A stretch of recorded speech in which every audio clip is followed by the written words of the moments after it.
আজকে 6 এবং 7, 8 এবং 9 পর্যন্ত 9 সকাল পর্যন্ত বজ্রবিদ্যুৎ সহ বৃষ্টিপাতের প্রভাব আমাদের রাজ্যের বিভিন্ন জেলাতে থাকবে।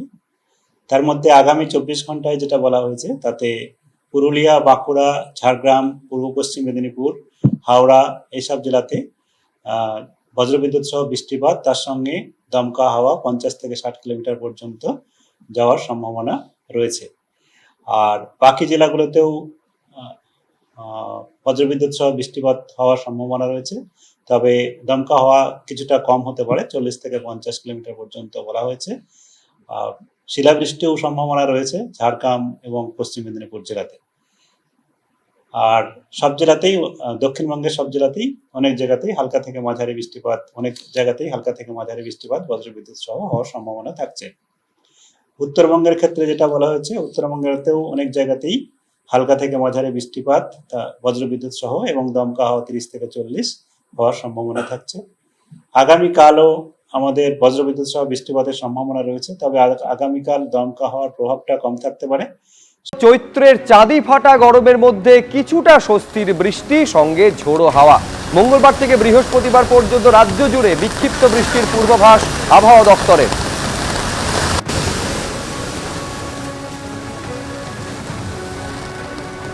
আমি সরাসরি কথা বলবো আমাদের প্রতিনিধি অরিত্রিক ভট্টাচার্য রয়েছেন। অরিত্রিক, এখনো পর্যন্ত বৃষ্টি হচ্ছে, সেটা দেখেই বোঝা যাচ্ছে। এইটা পূর্বাভাস ছিলই, রাজ্য জুড়ে জেলায় জেলায় আগামী কদিন কিরকম আবহাওয়া থাকবে? দেখো, কয়েকদিন আগেই আলিপুর আবহাওয়া দপ্তরের তরফে জানানো হয়েছিল যে সোম থেকে বৃহস্পতিবারের মধ্যে ঝড় বৃষ্টির সম্ভাবনা হচ্ছে রাজ্যের প্রায় সব জেলা জুড়ে।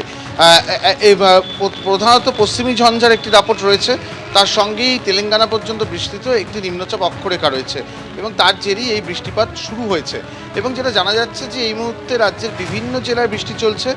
কিছুক্ষণ আগেই কলকাতা, উত্তর 24 পরগনা, দক্ষিণ 24 পরগনা মিলিয়ে একেবারে রেড অ্যালার্ট জারি করা হয়েছিল আলিপুর আবহাওয়া দপ্তরের তরফে, এবং সেরকমই আমরা দেখতে পাচ্ছি যে বিশাল জোরেই বৃষ্টি হচ্ছে এই মুহূর্তে বিভিন্ন অংশে। আগামীকাল এবং পরশুও কিন্তু এই বৃষ্টি চলবে। বুধবার বৃষ্টির পরিমাণ বা ঝড়ের পরিমাণ সেটা কিছুটা বাড়বে। এক এক দিন এক একটি জেলার ক্ষেত্রে বেশি প্রাবল্য থাকবে এমনটা বলা হচ্ছে। উত্তরবঙ্গের অধিকাংশ জেলাতে এই বৃষ্টি ঝড় সেটা কিন্তু অব্যাহত থাকবে। বৃহস্পতিবারের পর থেকে কিছুটা পরিস্থিতি বদলাবে এবং শুক্রবার থেকে বৃষ্টির দাপট একেবারেই কমে আসবে। বৃহস্পতিবারই অনেকটা কমে আসবে, শুক্রবার থেকে প্রায় বৃষ্টি হবে না বললেই চলে। তবে বৃষ্টির সঙ্গে যেটা তুমি বলছিলে যে চৈত্রের যে গরম, সেই তাপদাহর মতন পরিস্থিতি তৈরি হচ্ছিল, ঘর্মাক্ত পরিস্থিতি তৈরি হচ্ছিল, সেই জায়গা থেকে কিছুটা মুক্তি আপাতত বৃহস্পতিবার পর্যন্ত মিলবে এমনটাই আলিপুর আবহাওয়া দপ্তর বলছে। সর্বোচ্চ এবং সর্বনিম্ন তাপমাত্রা সবটাই কিন্তু এখনকার থেকে 2-3 ডিগ্রি নেমে যেতে পারে অধিকাংশ জেলাতে, এমনটাই পূর্বাভাস। তারপর শুক্রবার থেকে বৃষ্টি থেমে যাওয়ার পর আবারও ধাপে ধাপে তাপমাত্রা বাড়বে এমনটাই জানাচ্ছে আলিপুর আবহাওয়া দপ্তর। ধন্যবাদ অরিত্রিক। মোথাবাড়ির ঘটনা আজকে একদিকে যেমন কড়া পর্যবেক্ষণ সুপ্রিম কোর্টের, একই সঙ্গে এনআইএ কে এই ঘটনা তদন্তভার আজকে দিয়েছে সর্বোচ্চ আদালত। আর এই নিয়েই কথা বলবো এই মুহূর্তে নিউজ রুমে আমাদের সঙ্গে রয়েছেন প্রতিনিধি অতনু হালদার। অতনু, এর আগের দিনে আমরা দেখেছিলাম সর্বোচ্চ আদালত জানিয়ে দিয়েছিল যে কারা তদন্ত করবে সেই সিদ্ধান্ত নেবে নির্বাচন কমিশন। প্রাথমিক পর্যায়ে এনআইএ তদন্ত করে, রিপোর্ট পেশ হয় এবং তারপরে আজকে একেবারে তদন্তভার এনআইএ কে দিয়ে দেওয়া হলো। দেখো, একবারই এনআইএ কে তদন্তভার দেওয়া হয়েছে এবং আজকে এনআইএ কে যখন তদন্তভার দেওয়া হচ্ছে তখন এনআইএ সুপ্রিম কোর্টে প্রথম দিকে এই তদন্তভার তারা নেবেন কিনা তা নিয়ে সুপ্রিম কোর্টে প্রশ্ন তোলেন যে সমস্ত অফেন্সের তদন্ত তারা করেন।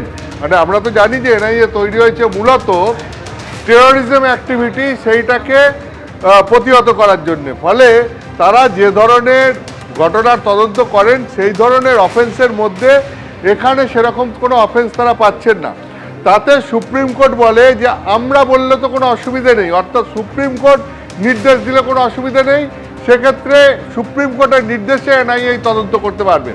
তখন এনআইএ এই তদন্তভার তুলে নেয় এবং সুপ্রিম কোর্ট এখানে বলার ক্ষেত্রে যেটা অত্যন্ত গুরুত্বপূর্ণ যে যাদেরকে গ্রেপ্তার করেছে রাজ্য পুলিশ এই মামলায় প্রত্যেককে জুডিশিয়াল কাস্টাডিতে পাঠিয়ে দিতে হবে এবং তারপর এনআইএ সেখান থেকে তাদেরকে নিজেদের কাস্টাডিতে নেওয়ার জন্য আবেদন জানাবে। অর্থাৎ রাজ্য পুলিশের হাতে আর কিচ্ছু থাকবে না। শুধু তাই নয়, রাজ্য পুলিশকে সমস্ত তথ্য, নথি, প্রমাণ, কেস ডায়েরি, যাবতীয় এফআইআর, মোট 12টা এফআইআর, সমস্ত কিছু এনআইএ কে হ্যান্ড ওভার করে দিতে হবে এবং এনআইএ প্রয়োজন বোধ করলে পরে তারা নিজেরা আবার নতুন করে এফআইআর করবে। তার কারণ তুমি জানো, এই মালদার পাশের জেলা মুর্শিদাবাদই কয়েকদিন আগে বেলডাঙ্গাতে ঘটে যাওয়া একটা অশান্তির ঘটনায় এনআইএ তদন্তের নির্দেশ দেয় কলকাতা হাইকোর্ট, এবং তারপরেও রীতিমতো টালবাহানা করে রাজ্য সরকার, রাজ্য পুলিশ প্রশাসন এনআইএর হাতে তথ্য প্রমাণ তুলে দিতে। শেষ পর্যন্ত সুপ্রিম কোর্টের হস্তক্ষেপে আবার সমস্ত তথ্য প্রমাণ নথিপত্র সব এনআইএর হাতে হ্যান্ডওভার করে রাজ্য পুলিশ প্রশাসন। ফলে আজকে প্রথম থেকেই সুপ্রিম কোর্ট নির্দেশ দিয়ে দেয় যে যাবতীয় তথ্য প্রমাণ নথিপত্র সব রাজ্য পুলিশকে তুলে দিতে হবে এনআইএর হাতে। তো এটা তো গেলে একটা দিক। এবারে আমি আসছি যে এনআইএ তদন্ত কেন দিল সুপ্রিম কোর্ট। সুপ্রিম কোর্ট তার অবজারভেশনে বলছে যে এখানে যেহেতু মূল অভিযোগটা হচ্ছে স্থানীয় পুলিশ এবং রাজ্য প্রশাসনের বিরুদ্ধে, সেই কারণে এনআইএকে দিয়ে এটা তদন্ত করানোর সিদ্ধান্ত সুপ্রিম কোর্ট দিচ্ছে। এবং শুধু তাই নয়, সুপ্রিম কোর্ট বলছে যে ঘটনা ঘটেছে, সুপ্রিম কোর্টের পর্যবেক্ষণ যে এটা মোটিভেটেড, এটা প্রি প্ল্যান্ড এবং ডিপলি ইনস্টিগেটিভ, অর্থাৎ যে এটা যেভাবে ঘটনা ঘটেছে পূর্ব পরিকল্পনা অনুযায়ী এবং এর শিকড় অনেক গভীরে, এই ষড়যন্ত্রের শিকড় অনেক গভীরে, এটা সুপ্রিম কোর্ট তার পর্যবেক্ষণে বলছে। তোমার মনে আছে নিশ্চয়ই যে এর আগের দিন যখন মামলা হয়েছিল সুপ্রিম কোর্টে, তখনই সুপ্রিম কোর্ট বলেছিল যে এটা ক্যালকুলেটেড, ওয়েল প্ল্যান্ড এবং ডেলিভারেট অ্যাক্ট। এবং আজকেও সুপ্রিম কোর্ট বলল যে এটা একদম পূর্ব পরিকল্পিত এবং এর শিকড় অনেক গভীরে। সেই কারণে সুপ্রিম কোর্ট মনে করছে যে এই ষড়যন্ত্রের পেছনে কারা রয়েছে, কারা ঘটালো, কিভাবে ঘটলো, এটা কেন ঘটলো, এই সমস্ত কিছু বেরিয়ে আসুক। এবং একই সঙ্গে রাজ্য পুলিশ প্রশাসনের কেন এত দেরি হলো এই জুডিশিয়াল অফিসারদেরকে ঘেরাও মুক্ত করতে, সেটাও এনআইএ তদন্তের মাধ্যমে বেরিয়ে আসুক। এনআইএ তদন্তের মাধ্যমে বেরিয়ে আসুক যে এই যে পুলিশ প্রশাসনের এই যে ক্যালাসনেস, এইটা কেন। কারণ সুপ্রিম কোর্ট মনে করছে যে এটা পুলিশ প্রশাসনের ব্যর্থতার জন্যই জুডিশিয়াল অফিসারদেরকে এই সিচুয়েশনের মধ্যে পড়তে হয়েছে। ফলে এটা সুপ্রিম কোর্টের দিক থেকে দেখতে গেলে সুপ্রিম কোর্ট আজকে যে নির্দেশ দিল সেটা অত্যন্ত কড়া নির্দেশ, এবং সুপ্রিম কোর্ট মনে করছে যে এক্ষেত্রে যদি সত্য উদ্ঘাটন করতে হয় তাহলে নিরপেক্ষ কোনো সংস্থাকে দিয়ে তদন্ত করাতে হবে, এবং সেই জন্যই এনআইএ তদন্তের সিদ্ধান্ত।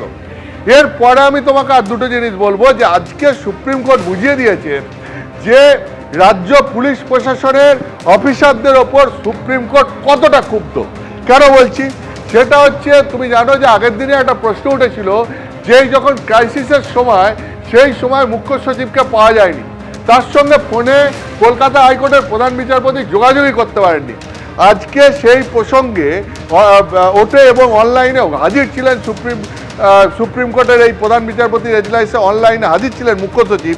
সেখানে মুখ্য সচিবকে জিজ্ঞাসা করা হয় যে আপনি, মানে বিচারপতি জয়মাল্য বাগচি বলেন যে আপনি যে নম্বর দিয়েছেন সেটা বেশিরভাগ সময় বন্ধ থাকে। তাতে মুখ্য সচিব বলেন যে না, আমি একটা নম্বর দিয়েছি, সেই নম্বরটা খুব সুরক্ষিত। তাতে জয়মাল্য বাগচি সুপ্রিম কোর্টের বিচারপতি বলেন যে এত বেশি সুরক্ষিত যে কলকাতা হাইকোর্টের প্রধান বিচারপতির মতো ব্যক্তি আপনাকে ফোন করে পান না।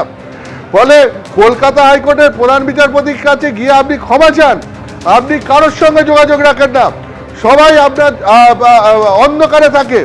যেখানে নির্বাচন কমিশনকে দায়িত্ব দেওয়া হয়েছে যে এই কাজ করার জন্য, সেই নির্বাচন কমিশনের সঙ্গে আপনারা যোগাযোগ রাখেন না। আর এই বিচ্ছিন্নতা, যোগাযোগ বিচ্ছিন্নতার কারণেই এই বিপুল পরিমাণ জটিলতা ও বিশৃঙ্খলা তৈরি করেছে। মানে এখানে তিনি বিশ্বাসযোগ্যতা নিয়ে প্রশ্ন তুলেছেন এবং বলেছেন যে আমরা কি এটা ধরে নেব রাজ্য রাজনীতি সচিব রাজ্যের সচিব পর্যায়ে প্রবেশ করেছে, অর্থাৎ সেক্রেটারিয়েট, স্টেট সেক্রেটারিয়েট, যার মধ্যে রাজনীতি থাকা উচিত নয়, যারা প্রশাসনকে চালায়। আজকে সুপ্রিম কোর্ট এই প্রশ্ন করছে যে আমরা কি ধরে নেব যে রাজ্য রাজনীতিও এই স্টেট সেক্রেটারিয়েটের মধ্যে প্রবেশ করেছে। ঠিক একইভাবে এখানে যেরকম প্রশাসনের ভূমিকা নিয়ে প্রশ্ন তোলা হয়েছে, ঠিক একইভাবে আমি তোমাকে বলছি পুলিশের ভূমিকা নিয়েও প্রশ্ন তোলা হয়েছে। তার কারণ সুপ্রিম কোর্ট মনে করছে যে এই পুলিশ যদি আরও আগে ব্যবস্থা নিত, লোকাল পুলিশ যদি সঠিক সময়ে অ্যাক্টিভ হতো, তাহলে পরে এই ঘটনা অ্যাভয়েড করা যেত। তো এইটা হচ্ছে আজকে মূলত সুপ্রিম কোর্টের পর্যবেক্ষণ এবং রায়, যে কারণে সুপ্রিম কোর্ট এই ঘটনায় এনআইএ তদন্তের নির্দেশ দিল। একেবারেই সঙ্গে থাকা অতনু। এবিপি আনন্দ, এগিয়ে থাকে, এগিয়ে রাখে।